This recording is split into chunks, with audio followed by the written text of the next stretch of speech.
All right. Today, we're jumping into something called tayammum. It's this really unique form of ritual purification that is, well, both incredibly practical and deeply meaningful. So let's get right into it. So picture this. You need to perform a ritual cleansing, which is, a pretty fundamental part of faith. But the one thing you absolutely need, water, is just not available. It's gone. So what are you supposed to do? This isn't just some abstract question. It's a real problem people have faced for centuries, and it has a fascinating solution. And that solution is tayammum.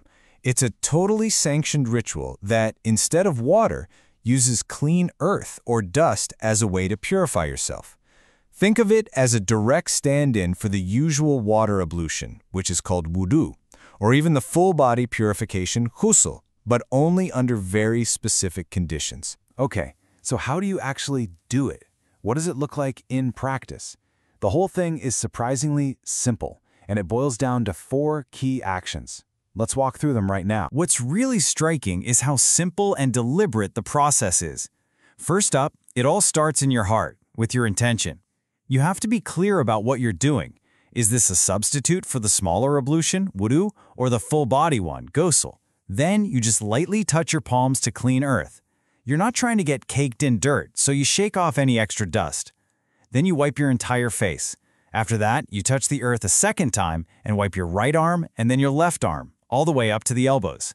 It's a really clean, symbolic process. Now, of course, you can't just, decide to do this on a whim whenever you feel like it.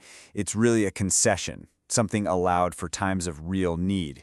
So the most important thing to get is understanding the very specific situations that allow it. And it really boils down to 3 main scenarios. The first one is the most obvious. There's just no water around.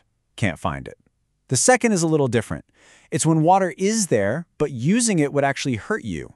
So think about having a serious injury or a wound or some kind of illness where getting wet would make things worse. And the third condition is about hardship, especially when you're traveling, and finding or even using water would just be incredibly difficult. Right. So if there are rules for when you can start tayammum, it just makes sense there are rules for when it ends. And these rules actually build on what we already know about regular ablution, but with one really, really important difference. For the most part, this is all pretty intuitive. Basically, anything that would normally break your standard water-based ablution, yep, that also breaks tayammum. And it also makes sense that if you were doing it because you were sick, and then you get better, well, the permission for tayammum is over. Same goes if there was some danger associated with water that's now gone. But here's the thing. There's one big rule, a real game changer that is totally unique to tayammum. And it gets to the very heart of what this practice is all about. And this table just lays it out so perfectly. Look, the standard stuff breaks both, right? We covered that. But look at that second row. Water becoming available. If you've done regular wudu and then a truck full of water bottles pulls up, it doesn't matter. Your wudu is still good. But for tayammum, the absolute moment usable water becomes available, it's over. It's immediately invalid. The substitute is no longer needed because the original's back. So let's zoom out for a second. When you look at all these rules, what's the bigger idea here? This isn't just about finding a loophole. There's a whole philosophy at play.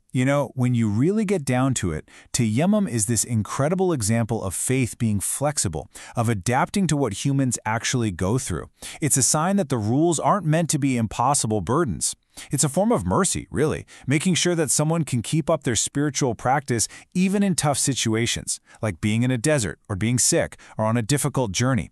It's a perfect case of practicality and piety coming together. And that really leaves us with something to think about, doesn't it?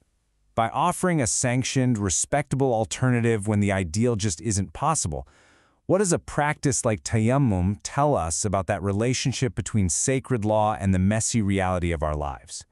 It's a powerful question about grace, necessity, and what devotion truly looks like. Thanks for joining me on this one.